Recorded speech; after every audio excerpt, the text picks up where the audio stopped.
ഇറാന്റെ ആക്രമണങ്ങൾ UAE-യിൽ 14 പേർക്ക് കൂടി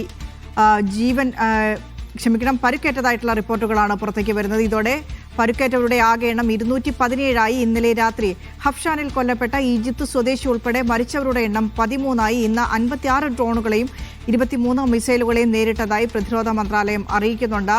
ഷിനോജ ഷംസുദ്ദീൻ തത്സമയം വിശദാംശങ്ങളുമായി ചേരുന്നുണ്ട്. ഷിനോജ, ഇന്ന് രാജ്യത്തിന് ഏൽക്കേണ്ടി വന്ന കാഷ്വാലിറ്റികളെ കുറിച്ച് പ്രതിരോധ മന്ത്രാലയം പുറത്തുവിടുന്ന കണക്കുകൾ ഏത് രീതിയിലാണ്?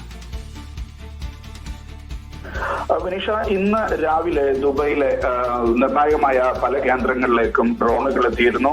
പ്രത്യേകിച്ച് ഇന്റർനെറ്റ് സിറ്റിയിലെ ഒറാക്കിൾ കേന്ദ്രത്തിന് നേരെ ആക്രമണമുണ്ടായി. പക്ഷേ അവിടെ നാശനഷ്ടങ്ങളോ പരിക്കോ ഉണ്ടായിട്ടില്ല എന്നാണ് ദുബൈ അധികൃതർ അറിയിച്ചിട്ടുള്ളത്. അതേസമയം തന്നെ ദുബൈ മറീനയിലേക്കും ഒരു ആക്രമണം നടന്നിരുന്നു.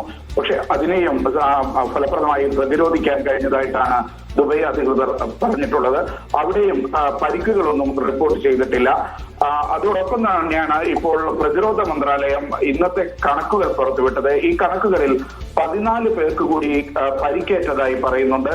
മൊത്തം പരിക്കേറ്റവരുടെ എണ്ണം 217 ഇന്നലെ രാത്രി അബുദാബി ഹഫ്ഷാനിൽ നിന്നും വളരെ വൈകി 4 പേർക്ക് പരിക്കേൽക്കുകയും ഒരാൾ മരണപ്പെടുകയും ചെയ്ത റിപ്പോർട്ട് പുറത്തു വന്നിരുന്നു. ഹഫ്ഷാനിലെ ഗ്യാസ് കേന്ദ്രത്തിന് നേരെ നടന്ന ആക്രമണത്തിൽ 2 ഇടത്ത് തീപിടുത്തം ഉണ്ടാവുകയും അവിടെ കെട്ടിടം ഒഴിപ്പിക്കുന്നതിനിടയിൽ ഒരു ഈജിപ്ഷ്യൻ സ്വദേശി മരിച്ചു എന്നാണ് അബുദാബി അധികൃതർ അറിയിച്ചിരുന്നത്.